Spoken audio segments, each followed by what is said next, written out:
So Joe Biden has emerged from his hole, and he has delivered an interview to the BBC Radio to be exact. But of course, as radio is these days, you can't do a radio interview without, well, a camera. There was a time when I would refer to that as television. But who am I? Just a radio host. All right, so here's part of the interview, and there's a lot to unpack here. The first thing, though, before I play the very first clip, is I want you to remember that every single Democrat leader in this country and every single one of their toady supporters in the media, right up until mid-June, were assuring you that this man was fully equipped and sharp as a tack to be the commander-in-chief and leader of the free world and head of the executive branch of the United States government for 4 more years. He'd be 107 days in to that 4 more years as of today. Take a look at him and then also have a listen to what he has to say. I can hear your passion. I can hear your anxiety that the world is changing the way it has. And for a long time, you believed, you said, I'm the man who can stop Donald Trump. And you did once. And in the end, you withdrew from that election campaign at the last minute. It's a question, you know, lots of people ask you, Mr. President. Did you leave it too late? Should you have withdrawn earlier, given someone else a bigger chance? I don't think it would have mattered. We left at a time when we had a good candidate. She was fully funded, and what happened was I had become what we had set out to do. No one thought we could do. And become so successful in our agenda, it was hard to say, no, I'm going to stop now. I meant what I said when I started, that I think I'm prepared to hand this to the next generation. It's a transition government. But things move so quickly that it made it difficult to walk away, and it was a hard decision, but. Regrets, though? No, I think it was the right decision. I think that it was just a difficult decision. Wow, he looks good, though, doesn't he? And sounds great. And he really is sharp as a tack, on top of his game. They were all right. He's more than prepared to be president for 4 more years. Never forget that. I got to tell you, there's a lot to unpack here, and I plan to unpack it with you here because it's just glorious to see that Joe Biden is desperately trying to salvage his completely shredded and ruined reputation, and good riddance to it. It belongs on the ash bin of history. He's an odious, horrible man with an odious, horrible family. He's a terrible individual. He ruined people's lives, and I love that he's this desperate that he's doing this. But on the whole, the Democrat Party, they will continue to lose. This is like a generational problem for them. And don't get me wrong, I'm a Republican. I'm a conservative. I've told you this. You know this about me, unlike Jake Tapper, who will never admit that he even votes, let alone has a political opinion. Please, we're over that, okay? We're done with the mythology of unbiased journalism. There's no such thing. We're not robots, okay? Until we're replaced with AI, we all have an opinion. I'm honest, and I tell you my opinion. I want Republicans to win, good Republicans. I don't want Democrats to win. That said, I actually do want a robust opposition party in this country. Unlike Democrats who love dominating places like California and New York and Illinois, city of Chicago, and every major state. They love one-party rule. They love dominating, right? They don't want to have any kind of opposition party. I do. I want the Democrats to be better because they make Republicans better, frankly. I want them to love this country. I want them to actually have some kind of effective alternate approach to doing things in this country that don't undermine our nation's values. That would be wonderful. But the party will not be able to recover from 2024 until one leader emerges. I don't know who it's going to be, but I'm telling you, if they have any viable chance to move forward, one person needs to emerge and say, stand up and say to the American people, we screwed up big time and we lied. We covered up the reality of Joe Biden. We did that because we wanted to stop Trump. We did that because the only thing our party has stood for the last 10 years is stopping Trump. And so that's all we knew. And we thought Biden was the only way to stop Trump. And so we lied. We knew he was diminished. We knew he couldn't be president. We knew that he was a liability. And we betrayed the American people by lying about it. And we were wrong. Now, it's going to take some major ball for somebody to step up and do that. But I'm telling you, until they do, the Democrats will be a second or third tier party in this country. They will not be able to survive because we all saw it. We all lived through it. And we will never trust them ever again until somebody, a leader, steps up and says, yeah, guys, we completely screwed up. But it ain't going to happen. All right, so that's number one. But let's go back now and listen to what he had to say here. It's a hell of a question. Do you think you waited too long to leave the race? Believed. You said, I'm the man who can stop Donald Trump. And you did once. And in the end, you withdrew from that election campaign at the last minute. It's a question, you know, lots of people ask you, Mr. President. Did you leave it too late? By the way, real fast, as you see him meander through this answer, the interviewer there for the BBC sort of gave the show away there by saying it's a question that everybody's asking. Everybody wants to ask. A lot of people are asking. In other words, as Joe Biden collected whatever paycheck he got for this interview at the BBC, he's going to be on The View tomorrow too. Boy, can't wait for that. You've got to think that Biden's people, whatever people he's got left, Dr. Jill or whomever, had to have told him, you know, they're going to ask you about leaving the race. You should have an answer prepared. So even this, he wasn't ready to answer. But I mean, if you're going to do an interview and you're Joe Biden and it's 100 days after Trump was inaugurated, you're going to be asked about the last election and you better have your answer straight. This is pathetic. All right, but listen to the answer. Do you think you waited too long to leave the race? Should you have withdrawn earlier, given someone else a bigger chance? I don't think it would have mattered. I don't think it would have mattered. So he's saying that if he had left earlier, it wouldn't have mattered. And let's just be clear here. Mattering in this context means Trump loses, right? It would have made a difference. If you had left earlier, would it have mattered? Would it have made a difference? And the difference, of course, means Trump loses. And Kamala Harris or somebody else, if he left early enough for there to be a primary, would have run against Trump and possibly would have won. Biden just conceded that it wouldn't have mattered whether he left a year before and said he wasn't running for re-election, months before with enough time for there to be a primary, even a convention primary. He just conceded that Trump's victory was inevitable. That's remarkable. No one on the Democrat side has said that. The excuse they're making is, well, Kamala Harris only had 100 days and she ran a perfect campaign, but there was no way to really get things together. And she had all these factors working against her. But they've never said, yeah, Trump was going to win anyway. So he's claiming now that Trump was inevitable, but then listen to him meander into why it wouldn't have made a difference. Because it's borderline incoherent, which again, really shines the light on how ready he was to be president for another term. We left at a time when we had a good candidate. She was fully funded. Did you hear that?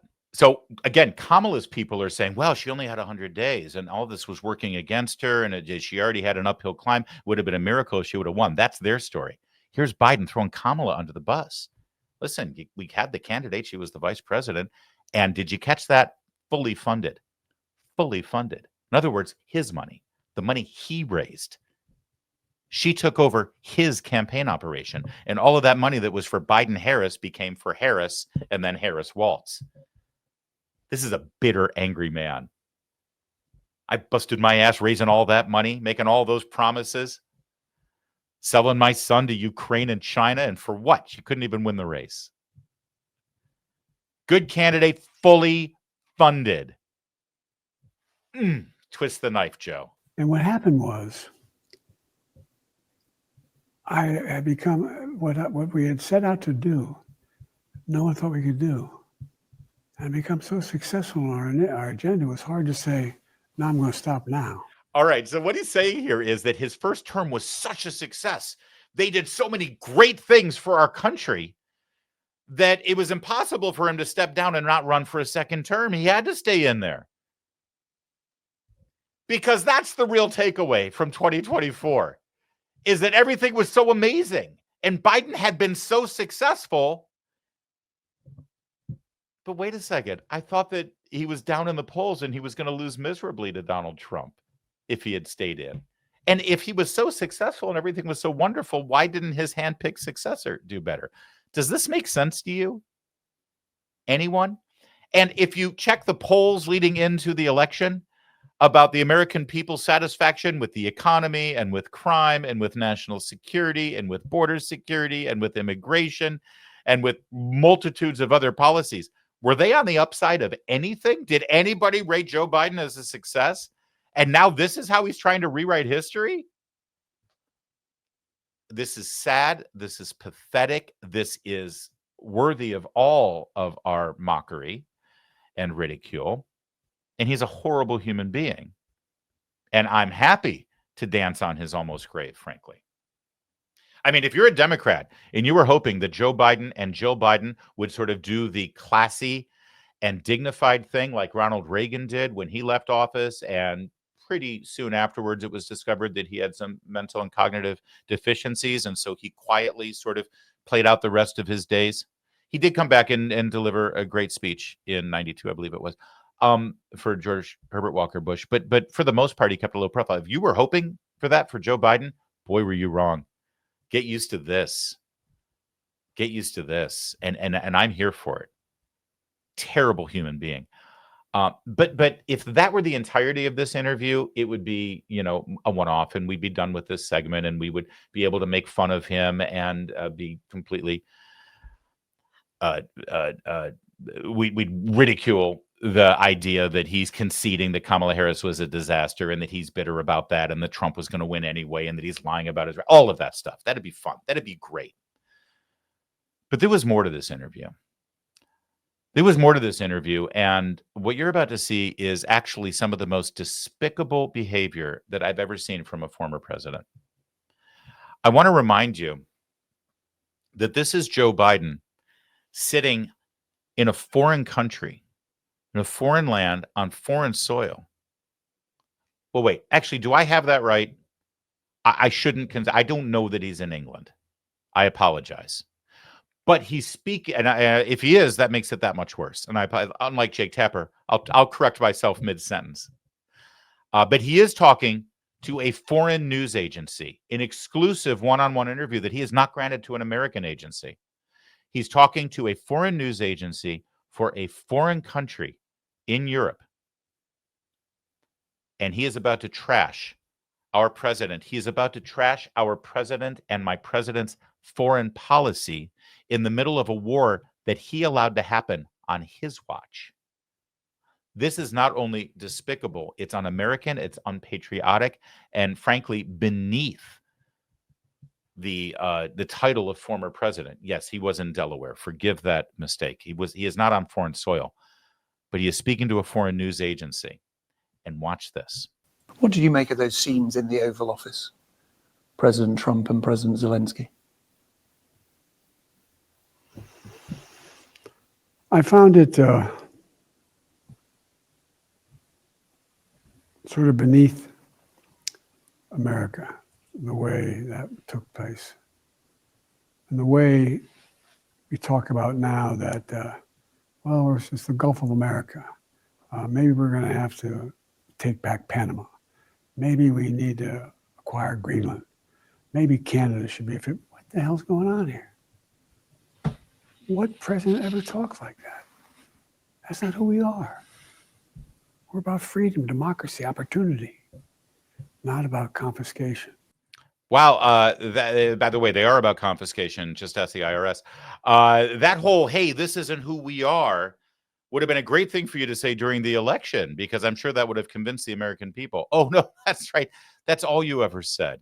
And everyone knew that it was hollow platitudes and bromides from you, you empty shell of a human being. But then it got worse. Let's turn to Ukraine, can we? Because you compared the war in Ukraine with the Second World War. President Trump is now saying, look, if you want peace, Ukraine is going to have to give up some territory. Some people think that is common sense to say that. Do you think it's not common sense? It's perhaps modern day appeasement? It is modern day appeasement. Look, listen to what Putin said when he talked about going from Kyiv into Ukraine. And why? He believes it's part of Mother Russia. He believes the historical rights to Ukraine. He talks about Eastern Europe. What this man wants to do is reestablish the Warsaw Pact. He can't stand the fact that the Russian dictatorship that he runs, that the Soviet Union has collapsed. And anybody thinks he's going to stop is just foolish. My fear of the consequence is that some of the NATO countries are going to decide that maybe, especially those along the border with Russia, may just say, we got to make an accommodation. We got to give Russia more space. We got to go on. We have to yield to the pressures, whether they're economic, political, or military. All right, so here's Joe Biden accusing Donald Trump of modern-day appeasement, which, by the way, really rich coming from a BBC interviewer because, hey, dude, it was you lot who voted for Chamberlain in the first place. But we'll set that aside for a minute. He got it right with Churchill, so all's well that ends well, I suppose. Modern-day appeasement, says Joe Biden about Donald Trump trying to reach a peace agreement between Vladimir Putin and Volodymyr Zelensky, which, by the way, once again, is exactly what he promised to do when he offered himself up as a candidate to the American people. This kind of rhetoric that you're hearing from Biden and from Kamala Harris and Liz Cheney, of all people, during the campaign was exactly what the American people heard. And they said, no, yeah, we don't like what you've been doing in Eastern Europe with this war. We like what Trump is saying, so we want to go that way. So you can call it modern day appeasement, but what you're really doing is criticizing the American voter, Joe Biden, for actually rejecting your approach. That said, what you're about to see from this BBC reporter is fantastic. So the BBC he says this is appeasement. You can't let Putin do this. Putin's upset. Putin wants to regain the Eastern Bloc. Putin's going to do all of this. Don't let that happen. That's appeasement. Trump is going along with that, and I'm afraid some of these NATO countries might do the same thing. And here comes this BBC reporter. It's so great. And he says, excuse me, Mr. President, but when George Bush was president in 2008, when you were a senator, that's when Russia invaded Georgia. In fact, Barack Obama dispatched you when he was a candidate to go and talk to the Russians at that point, and you came back and said that they wouldn't do that again. And then Barack Obama became president. Hillary Clinton was Secretary of State. She went to Russia with a reset button and said they were going to reset the relationship with Russia. And Hillary Clinton's family ended up making a ton of money giving speeches there. Bill Clinton, tons of money making speeches in Ukraine or in Russia. And your son then made a bunch of money doing business with Ukraine and with Russia. And then when Barack Obama was running for re-election, Mitt Romney said Russia's a real problem. And Obama said, hey, the 80s are calling it. They want their foreign policy back, right? And that's when Russia, after Barack Obama, said during a international meetup with the Russian president at the time, leaned in and said, hey, tell Vladimir that I'll have more flexibility after I win this next election in 2012. And then he won that election. And then Vladimir, now that Obama had flexibility, invaded Crimea and took over the peninsula. And you, Joe Biden, you were vice president. You didn't do a damn thing about it. Neither did Barack Obama. Was that appeasement? Well, wait, my question isn't there yet. Let me just continue my question. Then Donald Trump won the presidency and Russia did nothing. They didn't invade anybody. And in fact, Trump convinced NATO, those nations that you're now wagging your finger at, to stop funding Vladimir Putin's Russian war machine by paying for their oil and gas with the Gulf Stream, or for the pipeline that the Russians had set up for Europe. Trump was warning them that if they keep buying gas and oil from Russia, they're just funding the machine and they're going to be beholden to them. And so that's when America offered an alternative. And that's when America became energy independent. And then that's when the price of oil and gas on the international market started to plummet. And Russia couldn't afford any more tanks or troops. And they weren't doing anything. And they didn't invade anybody. But then you became president again. You had your disastrous pullout of Afghanistan and showed how weak America was. And then because you decided to stop America's energy independence and bring in all these windmills to power people, then the price of oil and gas shot up through the roof. That funded Putin's war machine. And the next thing you know, tanks are rolling in to Ukraine. And I remember right before those tanks rolled in, Mr. President, Joe Biden, you were asked about it and you said something stupid like, well, it depends on whether it's a major incursion or not. We might do something. We might not do anything. Kind of signaled to Vladimir Putin that you were a weak leader and he could just do whatever he wants. And that's exactly what he did. So given that history, Mr. Biden, is it really right for you to be lecturing Donald Trump, the one man who, as president, didn't oversee any sort of foreign conflict or any new war and kept Vladimir Putin in check? I mean, who the hell are you, after that track record with Russia, to lecture anybody? Okay, so that's what the BBC reported. Let's watch that. Oh, I'm sorry. The BBC reporter didn't say any of that. He didn't say anything close to that. He didn't mention one part of the disastrous, failed policies of this guy, Joe Biden, his boss, Barack Obama, and their pal, Hillary Clinton, when they had the reins of power for 12 years. It would have been a great moment for that BBC journalist to follow up and say, you don't have the best track record here, do you? He didn't have to say it quite as frantically as I did, but he could have, because that's the truth. Fact check every single damn thing I just said. That's this guy's record with Russia. And now he's lecturing Trump. He's lecturing the countries on the border with Russia about what they should do. Where the hell are you?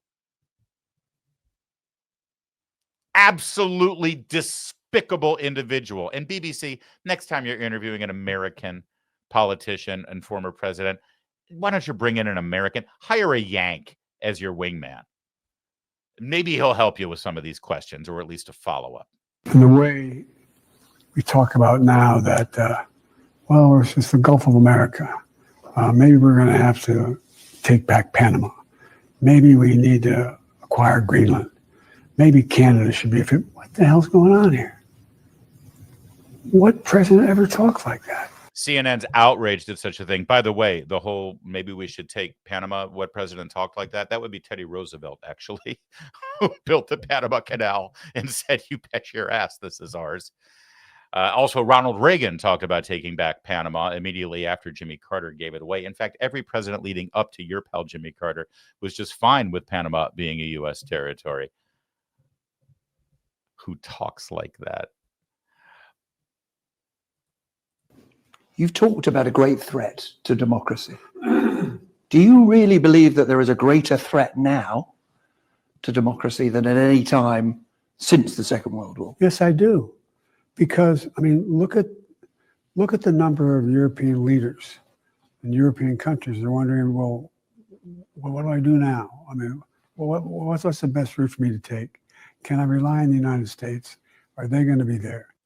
Isn't this exactly what he said when he was running in 2020 and the American people rejected that after seeing how great things were when Joe Biden was in office? I got to tell you, there's even more to this. They haven't even released the whole thing yet.